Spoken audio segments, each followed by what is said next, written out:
उद्यमी की कहानी।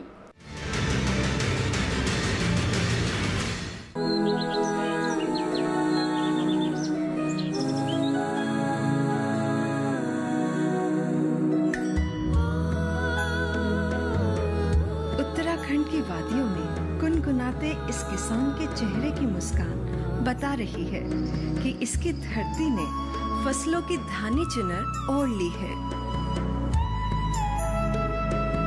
खेत ही क्यों, जिसके पोखर में मचलती मछलियां हों, क्यारियों में रंग और खुशबू का समा बांधते फूल हों, चहलकदमी करती मुर्गियां हों, पॉली हाउस में हरी भरी सब्जियां हों, फिर तो किसान मुस्कुराएगा ही। समृद्धि की इस सुनहरी तस्वीर को सच कर दिखाया है केंद्र सरकार की पहल राष्ट्रीय कृषि विकास योजना के एकीकृत कृषि मॉडल ने। एकीकृत कृषि यानी आधुनिक कृषि का एक ऐसा मॉडल जिसमें थोड़ी ही जमीन में खेती के साथ साथ इससे जुड़ी कई गतिविधियां एक साथ की जाती हैं।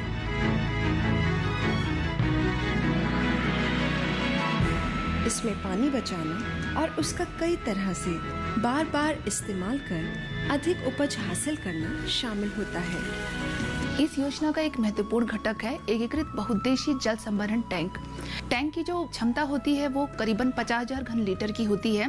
पानी जो भी उनके निकटस्थ सोर्सेस होते हैं वहां से उस पे इकट्ठा किया जाता है। इसके साथ ही साथ उसमें लगभग जो है 1000 मछलियों के बीज भी डाले जाते हैं और इसके साथ ही साथ निर्माण किया जाता है मुर्गी बाड़े का। मुर्गी बाड़े में करीबन जो है 50 मुर्गी के चूजे दिए जाते हैं जो समय बढ़ने पे जो है वो बढ़ते हैं और उसका भी अच्छा रेट हमारे किसानों को मिलता है। इसके साथ ही साथ किसानों को जो है वो पॉली हाउसेस दिए जाते हैं जो बेमौसमी सब्जियां लगाते हैं उससे उनको उत्पादन बहुत अच्छा मिलता है। जो बहुउद्देशीय हमारा जल टैंक है उसके आसपास हमने जो है फलदार वृक्ष और पौधे भी लगाए हैं। जो फल निकलते हैं उसकी भी वो मार्केटिंग करके जो है वो अपने आय का सृजन कर सकता है।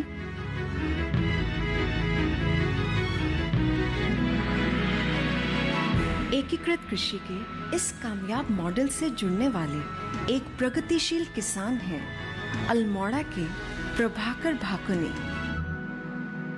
विभाग द्वारा शुरू में मुझे एक टैंक बना के दिया गया और इसको पानी को लाने के लिए मेरे पास हेड नहीं था, उसको हेड के लिए 500 मीटर पाइप भी दिया गया ताकि हम उसको दूर पहाड़ियों से अपने पोखरे तक, अपना टैंक तक उस पानी को पहुंचा सकें। उस पानी को मैंने सिंचाई भी किया, उसमें मच्छी भी पाली और उसके साथ मुर्गी बाड़ा दिया गया। मुर्गियाँ भी देसी मुर्गियाँ हैं, कॉयलर मुर्गियाँ बोलते हैं उनको, और जो अंडा देती है।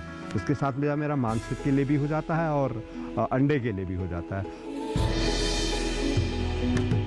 और इसके साथ साथ उसमें उस टैंक में मैंने अजोला घास उगाई है।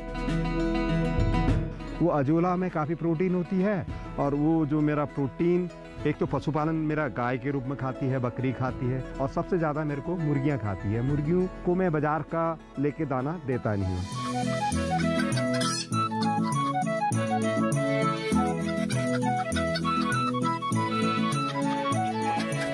मुर्गियों के चारा की पूर्ति करने के लिए मैंने अपने लाइट में लाइट टेप लगाया है। लाइट टेप का मतलब क्या है, बल्ब के नीचे एक बाल्टी लगा दी है और वो टकराता है टीन से, उसमें टकरा के पानी में नीचे गिर जाता कीड़ा।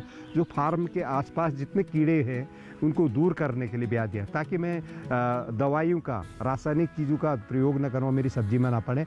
उसका जो मेन है, जो अंडा देने वाला वही आ जाए, उसी को मार देता हूँ। वो मेरी मुर्गियाँ खा लेती है जिसमें काफ़ी प्रोटीन होता है, इससे अच्छे अंडे उत्पादन होते हैं। और उसकी जो बीट आती है वो मछलियाँ नीचे खाती है, जिससे मछली ग्रोथ बढ़ती है क्योंकि गर्म होता है।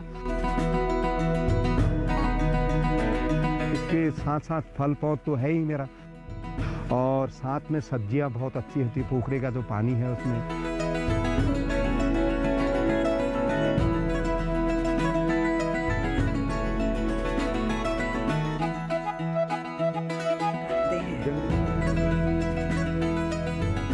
मेरा ऑर्गेनिक फार्म होने के कारण मेरा दूध मेरे फार्म से निकल जाता है, अंडे यहीं से निकल जाते हैं, मछलियाँ यहीं से निकल जाती हैं।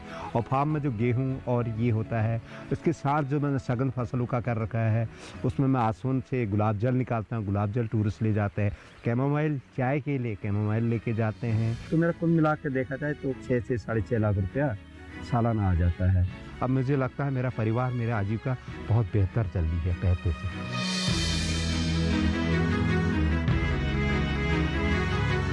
एकीकृत खेती उदाहरण है खेती के स्थानीय ज्ञान को मिले वैज्ञानिक नजरिए का, मौजूद संसाधनों के अधिकतम इस्तेमाल का।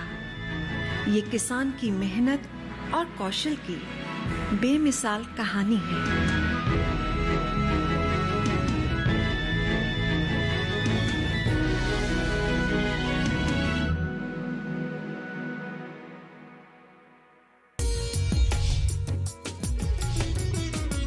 माननीय प्रधानमंत्री नरेंद्र मोदी ने कोविड-19 को लेकर राष्ट्र को एक